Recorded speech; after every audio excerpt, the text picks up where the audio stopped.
गुरमत दे विच किसी भी तरह की नगन अवस्था प्रवान नहीं है, क्योंकि गुरबाणी ने इन्हां चीज़ों की विरोधता की है। पातशाह ने कर्मकांड साडे सामने गिनाए ने जदों, तो उदों साडे सामने ये सारिया चीज़ां लिया के खड़ियां कीतियां ने। गुरु नानक साहब पातशाह आसा दी वार दे विच कहंदे आ, लिख लिख पढ़िया तेता कढ़िया, बहु तीर्थ भविया ते तों लविया, बहु भेख किया देही दुख दिया, शौ वे जिया अपना किया, अन्न ना खाया साध गवाया, बहु दुख पाया दूजा पाया, वस्त्र ना पहरै। इत्थे गल कीती आ सारे कर्म कांडां दी। वस्त्र ना पहरै, जिहड़ा कपड़े नहीं पाउंदा। एह निस कहर है, कहंदे ओह एह निस दिन रात औखा हो रहा है। क्यों जागै गुर बिन सूता, पग उपे ताना नंगे पैरी फिरदा, अपना किया कमाना आल मल खाई, सिर छाई पाई, मूर्ख अंधै पत गवाई, बिन नावै किश थाए ना पाई। कहने का मतलब है, गुरु साहब ने इतने सारे कर्मकांड गिनाए, तो उस वेले ये गल भी कही, वस्त्र ना पहर है एहनस कहर है। हुण जिहड़े बंदे कहंदे आ, बहुत इदां दा प्रचार होया जी, नगन अवस्था कोई इदां दी हुंदी आ, ब्रह्म ज्ञानी साडे नंगे रहिंदे आ, नगन अवस्था। गुरु साहब ने तो इदां ये सारियां चीज़ां नूं कंडैम कीता।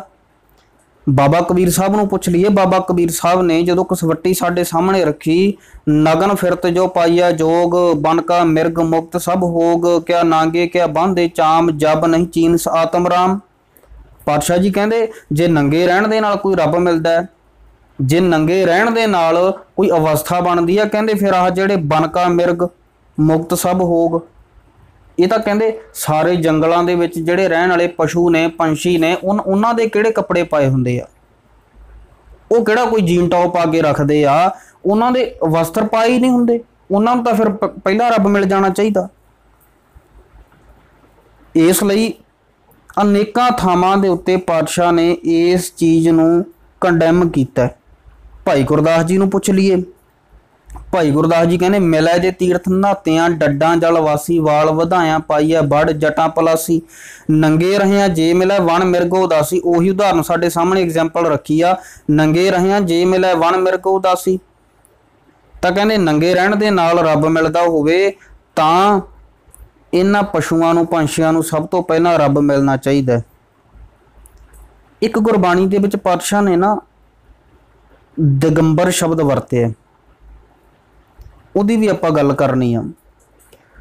पातशाह ने जदों गुरबाणी दे विच ये शब्द वरत्या, तां बहुत कन्फ्यूजन पैदा हुई आ बहुते लोकां दे अंदर, कि शायद कोई दिगंबर अवस्था गुरु साहब ने प्रवान की है। नहीं प्यारिओ, गुरबाणी दे विच पातशाह ने लिखिया, महाराज जी कहंदे, वस्त्र उतार दिगंबर होग। तीजे पातशाह कहंदे बसंत राग दे विच, वस्त्र उतार दिगंबर होग। जे कोई मनुख कपड़े उतार के नांगा साधु बन जाए, तां भी व्यर्थ ही उद्यम है। जटा धार क्या कमावे जोग, कहने जटा धार लियां तू, वस्त्र तार के कहना मैं दिगंबर बन गया। कहने कोई ये विच कोई वड्डी गल नहीं, ये कर्मकांड है। एक जगह होर पातशाह ने जदों साडे सामने बयान किया ना, चौथे पातशाह ने बिलावल राग दे अंदर, उपजी तर्क दिगंबर हुआ। उपजी तर्क, तर्क का मतलब है नफरत। कहने तेरे अंदर नफरत पैदा होगी, तू दिगंबर हो गया, तू कपड़े ला के सिड़ते। मन दा दिस चल चल गवन करिया। कहने मन तो तेरा उस तरह दौड़िया फिरदा, अपने आप नूं तू नांगा साधु कहना, पर मन तो तेरा टिकिया नहीं। मन तो उस तरह कबीर मन पंखी भयो, उड उड दाद जाए, जो जैसी संगत मिला सो तैसो फल खाए। कहते फायदा की है तेरा। गुरु अर्जन साहब पातशाह सोठ राग दे विच कहंदे आ ना, पाठ पढ़ियो और वेद विचारियो, नेवल भुंगम साधे, पंच जना सो संग न छुटक्यो, अदक अहों बुद्ध बाधे, प्यारे इन विद मिलन न जाई। मैं किए कर्म अनेका, हार परे स्वामी का द्वारा दीजा, बुद्ध बबेका रहाओ, मौन भयो करपाती रहियो, नागन फिरियो बन माही। कहते तू अब जंगलों के विच नंगा तुरया फिर, तट तीर्थ सब धरती पर मैं दुबदा छुटका नहीं, दुबदा थोड़ा जाएगी तेरे अंदरों। कहने का मतलब आ, अनेकां प्रमाण गुरबाणी दे विचों तुहाडे सामने रख सकते हैं, जिथे ये गल गुरबाणी दे विच पातशाह ने कंडैम कीती है। कोई नगन अवस्था प्रवान नहीं। वैसे कमाल की गल यह है, किसी पिंड दे विच कोई नंगा आ जाए, नंगा होवे ना, किसी पिंड दे विच आ जाए, उहनूं लोकी कहंदे आ भी ये पागल है, इहनूं मैंटल हॉस्पिटल लैके जाओ, पागल है ये, इनू पागलखाने छड्ड आओ, कपड़े उतार के तुरया फिरदा। पर जे कोई माला पा के गल दे विच हत्थ 'च लोटा फड़ के नंगा तुरया आवे, साडे लोग पूजन बह जांदे आ, साडे लोग मत्थे टेकण बह जांदे आ, साधु आ गए। कहण दा मतलब साडे लोग सोच करके बहुत गिर चुके आ। गुरु साहब ने किन्ने समा पहला गुरबाणी दे विच ये सारियां उदाहरणां साडे सामने रखियां ने, पर असीं इन्हां चीज़ां तो कोहां दूर चले गए। असीं सोचिया नहीं। भैरो राग दे विच गुरु नानक साहब पातशाह कहंदे आ, जटां मुकट तन भस्म लगाई, वस्त्र छोड़ तन नगन भया, राम नाम बिन तृप्त ना आवे, किरत कै बांधा भेख भया। कहंदे तू तां भाई अपने जिहड़े किरत करनी सी ना, वो तो भज गया, वो तो भज गया। जोगी गिरही जटां विभूत, आगे पाछा रोवै पूत, जोग न पाया, जोगत गवाई, कित कारण सिर छाई पाई।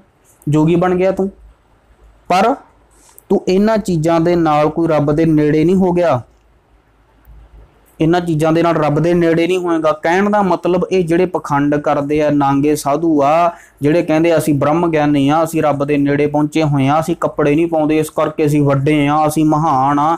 पातशाह ने गुरबाणी दे विच शरेआम इन्हां नूं पखंडी बयान कीता है। तुहाडे सामणे मैं गुरबाणी दे प्रमाण रखे ने। होर गुरबाणी दे आपां प्रमाण लै लईए, किते गुरबाणी दे विच तुहानूं इदां दी गल नहीं लिखी मिलेगी, इदां दी विचारधारा नहीं मिलेगी जिथे गुरु साहब ने कहा होवे कि भाई नगन अवस्था भी हुंदी है।